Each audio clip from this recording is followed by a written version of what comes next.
কাঁদিস না, তোর কোনো ভয় নেই। আমি যখন আছি তখন তোর ক্ষতি কেউ করতে পারবে না।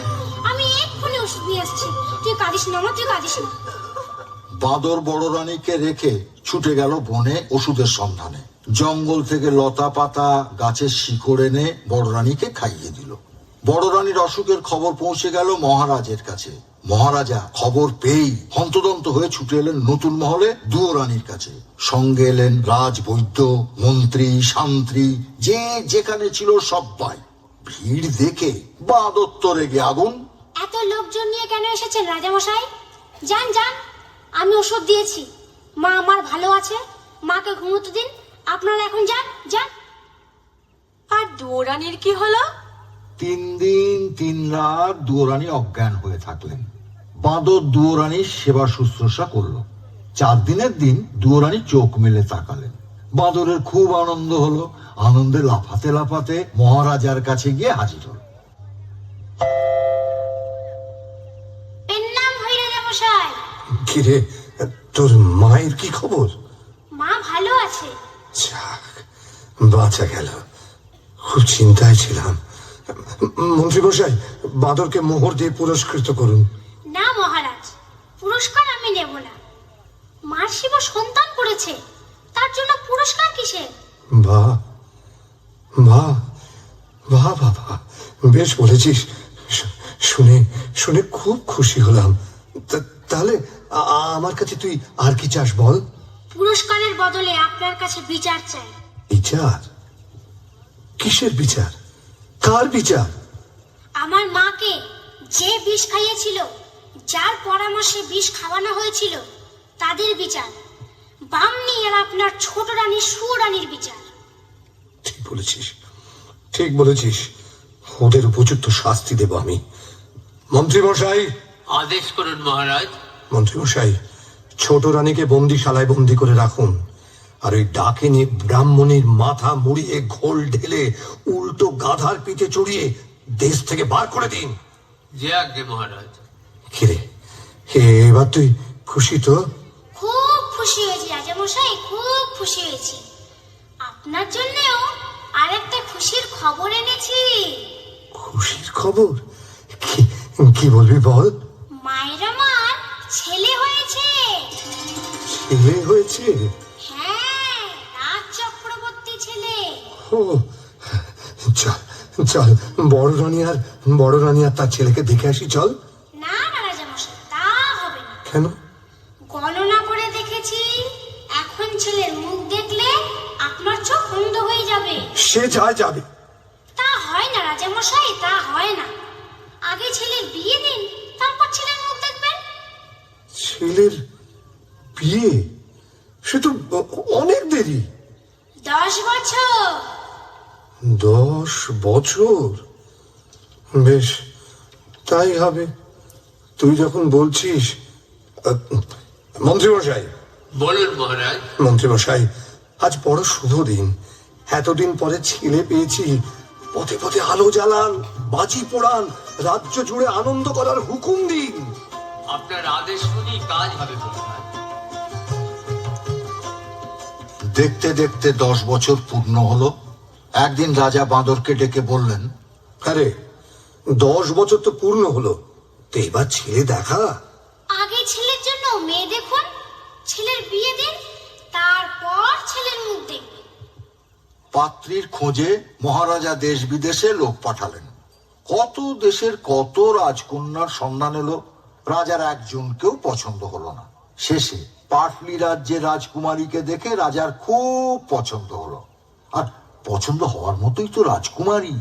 যেমন সোনার মতো গায়ের রং, ধনুকের মতো বাঁকানো জোড়া ভুরু, চোখ দুটো টানা টানা, মাথার চুল এলিয়ে দিলে পায়ে এসে পড়ে। রাজা বাঁদরকে ডেকে বললেন, শোন শোন, আমার পাত্রী পছন্দ হয়েছে। কাল শুভ লগ্ন আছে, কালই আমি ছেলের বিয়ে দেবো। ঠিক আছে, কালই রাজকুমারের বিয়ে হবে। রাজামশাই, আপনার সেই কথাটা মনে আছে তো? কোন কথা? বিয়ের আগে ছেলের মুখ দেখলে অন্ধ হয়ে যাবে। হ্যাঁ, খুব মনে আছে। আপনি আজই বিয়ে বাড়ি পাটলিতে চলে যান, আমরা কাল বর নিয়ে যাব। কাল সন্ধেবেলায় বরের জন্য পালকি পাঠিয়ে দেবে। ও তো দেখিস বাবু, 10 বছর তোর কথা শুনেছি, কাল ছেলে না দেখালে কিন্তু অনর্থ করব বলে দিলুম। রাজামশাই, সে ভাবনা আমার। বাঁদর ভাবতে ভাবতে নতুন মহলে দুয়োরানীর কাছে গেল। দুয়োরানী সব শুনে কাঁদতে লাগলেন। ছেলে কোথায় পাবেন যে ছেলের বিয়ে দেবেন? তুই তুই এ কি করলি বাছা? ছেলে কোথায় পাবো যে ছেলের বিয়ে দেব? ভয় আমার শরীর হিম হয়ে আসছে, পা থরথর করে কাঁপছে। ভয় কেন করিস মা, আমি তো আছি। চেলির জোরান, মাথার টোপরান, ক্ষীরের ছেলে গড়ে দে, বর সাজিয়ে বিয়ে দিতে নিয়ে যাই। হ্যাঁ রে, তোর কি প্রাণে ভয় নেই? কোন সাহসে ক্ষীরের পুতুল বর সাজিয়ে বিয়ে দিতে নিয়ে যাবি? রাজা যদি ছল চাতুরি ধরতে পারেন, তোরও গর্দান যাবে, আমারও গর্দান যাবে। ওসবে আর কাজ নেই বাছা। তুই রাজাকে ডাক, আমি সব কথা খুলে বলি, তারপর যা হয় হবে। রাজামশাইকে কোথায় পাবো? দুদিনের পথ খোড়ের বাড়ি, তিনি সেখানে চলে গেছেন। মা, তুই ভাবিস না, মা ষষ্ঠীর যদি দয়া হয় তো ক্ষীরের পুতুলের বদলে তুই সত্যিকারের ছেলে কোলে পাবে। কাঁদিস না মা, কাঁদিস না, ক্ষীরের ছেলে সাজিয়ে দে। দুয়োরানী ক্ষীরের ছেলে গড়লেন, তাকে চেলির জোর পরালেন, জরির জুতো পরালেন, সোনার টোপর পরালেন। বাঁদর ক্ষীরের তৈরি ছেলে চুপি চুপি পালকিতে তুলে রঙিন চাদরের ঢাকা নামিয়ে দিল, যেন কেউ দেখতে না পায়। 16 জন কাহার বরের পালকি কাঁধে তুলল। বাঁদর মাথায় পাগড়ি বেঁধে, কোমরে চাদর জড়িয়ে, নিশান উড়িয়ে, মন্ত্রী শান্ত্রী লোকলস্কর সিপাহী বরকন্দাজ নিয়ে ক্ষীরের পুতুলের বিয়ে দিতে রওনা হয়ে গেল।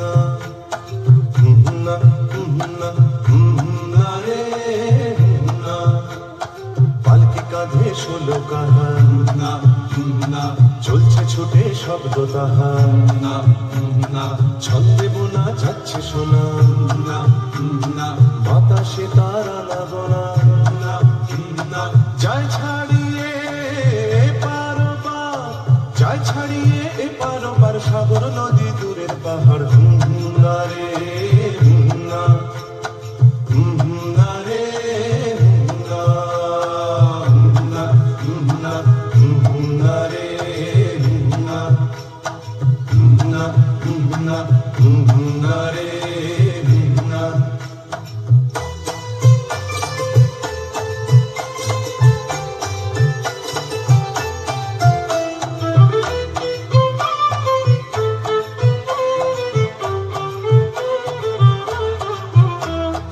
পালকিতে যায় ঢাকনা ফেলে, বিঘ্নগরের রাজার ছেলে। পালকিতে যায় ঢাকনা ফেলে, বিঘ্নগরের রাজার ছেলে। লোক লস্কর শান্তি সিপাই, ঘোড়ায় চেপে মন্ত্রী মশাই। ছোট্ট বাঁদর কর্তা সেজে চলছে আগে খুশ মেজাজে। ছোট্ট বাঁদর কর্তা সেজে চলছে আগে খুশ মেজাজে। হুঙ্গারে হুঙ্গা, হুঙ্গারে হুঙ্গা, পাগড়ি বেঁধে মাথায় তাহার, পাগড়ি বেঁধে মাথায় তাহার, লম্বা লাঠি হাতের বাহার। হুঙ্গারে হুঙ্গা, হুঙ্গা রে হুঙ্গা, হুঙ্গা হুঙ্গা, হুঙ্গা রে হুঙ্গা। দাদু, তারপর কি হলো? তারপর সারা রাত বাজনা বাজিয়ে আলো জ্বালিয়ে বর এসে থামলো দিগনগর রাজ্যের শেষ সীমায়, এক দিঘির পাড়ে। দিঘির পাড়ে একটা মস্ত বড় বট গাছ। বট গাছের নিচে মা ষষ্ঠীর মন্দির। গ্রামের বৌঝিয়েরা রোজ এসে মন্দিরে পুজো দিয়ে যায়, তবেই মা ষষ্ঠীর খাওয়া হয়। খিদের জ্বালা মেটে। সেদিন আর কেউ পুজো দিতে এলো না। কেন দাদু, কেন এলো না? এই আবার তুই কথা বলছিস? বারে, কথা বললাম কই? কেন পুজো দিতে এলো না তাই জিজ্ঞাসা করলাম। ঠিক আছে দাদু, তুমি গল্প বলো। হ্যাঁ, মন্ত্রী মশাইয়ের হুকুম, বটগাছ তলায় পালকিতে বর বিশ্রাম করছে, মন্দিরের দিকে যেন কেউ না যায়। ও, বাদরের হুকুমে রাজার লোকজন দিঘির জলে নিয়ে খেয়ে দিয়ে তাঁবুর ভিতরে শুয়ে থাকলো।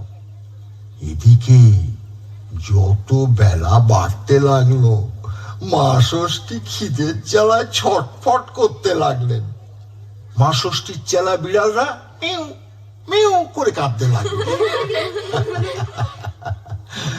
বাদর তখন মনে মনে ফন্দি এঁটে পালকির দরজা একটু খুলে রেখে বট গাছের ডালে পাতার আড়ালে চুপ করে লুকিয়ে বসে থাকলো, যেন কেউ দেখতে না পায়। মা ষষ্ঠী কেউ কোথাও নেই দেখে মন্দির থেকে বেরিয়ে এলেন। যাক, কেউ কোথাও নেই।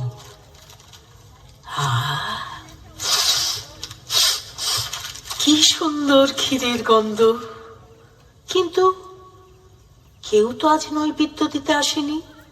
তবে ক্ষীরের গন্ধ কোথা থেকে আসছে? হ্যাঁ, ওই তো ওখানে একটা পালকি। দেখি দেখি পালকির মধ্যে কি আছে দেখি। ওমা, এ যে ক্ষীরের পুতুল, বর সাজিয়ে বসিয়ে রেখেছে। ও, বড্ড খিদে পেয়েছে, আর আমি সহ্য করতে পারছি না। এবার খাই, একে খাই।